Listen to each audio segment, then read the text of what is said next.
Conservative-leaning YouTube rival Rumble offers Joe Rogan $100 million to leave Spotify. Rumble, a YouTube-like video sharing site with looser moderation rules that has become popular with conservatives, wants podcaster Joe Rogan to leave Spotify for a cool $100 million. The company tweeted at Rogan on Monday that it's ready to fight alongside him should he decide to leave the streaming giant.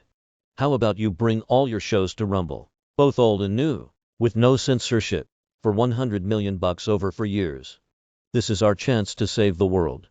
And yes, this is totally legit, CEO Chris Pavlovski said in a letter posted to Twitter. The unsolicited offer is the latest development in the Rogan Spotify saga that's resulted in the platform planning content advisories for any podcasts that discuss COVID-19 and Rogan acknowledging he could do more research before hosting controversial guests, like the ones who first brought the show under fire for airing anti-vaccine views.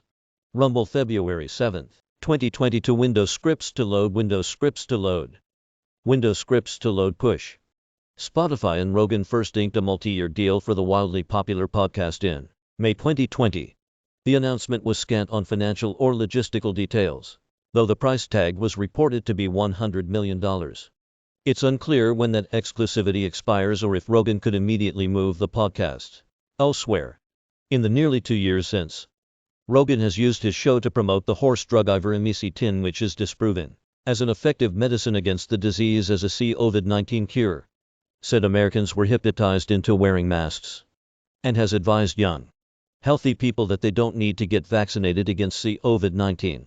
Those episodes invited criticism from Spotify employees and caused multiple artists, including Neil Young and Joni Mitchell, to pull their music from the platform. The company and its CEO, Daniel Ek, have stood behind Rogan through the upheaval. Ek has maintained that while many may disagree with Rogan's comments, and while he himself condemns what Rogan has said, silencing him is not the answer. We should have clear lines around content and take action when they are crossed. But canceling voices is a slippery slope. Ek told employees Sunday. Rumble has risen in popularity alongside other social platforms, like Parler and Gab, by aligning against what they see as censorship on mainstream tech platforms. All three remain relatively small in terms of user count. The 9-year-old company said last week that it reached 39 million active users in January. For comparison, Google-owned YouTube has over 2 billion MAUs.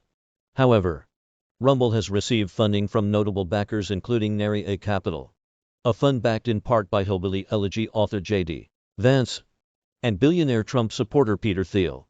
The Wall Street Journal reported a May funding round to be around $500 million, more than plenty to back up Monday's offer.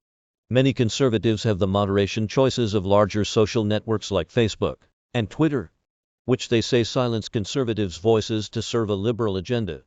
Critics have long pushed back on that condemnation, saying that conservative social posts are moderated because they contain politically motivated misinformation. Rumble contributors include Fox News host N. Bongino, who was banned from YouTube in January for misinformation, James O'Keefe's Project Veritas, Dave Rubin, and other popular conservatives. Rumble did not respond to a request for comment. Shares of CF Acquisition IVSPAC, which agreed to merge with Rumble in 2021 to take the company public, surged as much as 43% on Monday following its offer.